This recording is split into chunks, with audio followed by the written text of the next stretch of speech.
Vertroue deur empatie help jou om betroubare verbintenisse te bou en so bly jy floreer. Empatie is een van die kragtigste maniere waarop ons vertroue kan kweek. Nie deur groot dade nie, maar deur die kuns om werklik teenwoordig by mekaar te wees. Dit is eintlik 'n heilige vaardigheid as ons so kan stel, wat ons aanleer vanuit die liefde wat God in ons harte gee. Ons sien dit juis by Jesus. Ons lees in Hebreërs 4 vers 15. Die hoëpriester, dis nou Jesus, die hoëpriester wat ons het, is nie een wat geen medelee met ons swakhede kan hê nie. Hy was immers in elke opsig net soos ons aan versoeking onderwerp, maar hy het nie gesondig nie. Jesus is nie afgetrokke nie, Jesus bly nie op 'n afstand nie. Hy het self die menslike pad van pyn en lyding geloop. Hy het self versoeking en vreugde ervaar. En dis as gevolg van sy empatie dat ons vertroue in hom kan ervaar.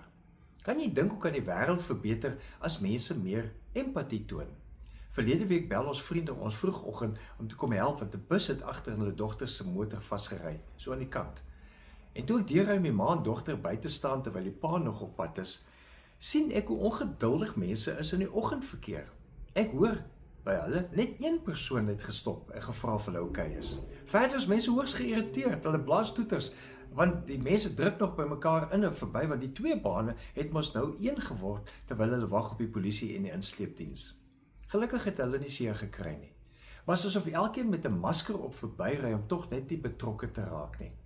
Navorsing wys, wanneer ons iemand se emosies eerlik erken, dan stel die brein oksitosien vry. Nou dis 'n neurochemiese merker van vertroue, van verbondenheid. En in 'n wêreld waar ekonomiese oorlewing, sosiale trauma en digitale afleidings mense verder uit mekaar uitdruk, word empatie eintlik 'n baie skaars hulpbron. En dit terwyl empatie juis kan help om vertroue te bou, om groei te bevorder, om brûe te bou tussen mense. Ek het net weer besef, ek moet weer kyk na my eie empatie en hoe ek met meer vertroue kan help bou in ons land met al sy pragtige mense. Dit sal help om nie net 'n gemeenskap te genees nie, maar dit verdiep ook ons eie vreugde en dit help ons floreer. Leef geïnspireerd.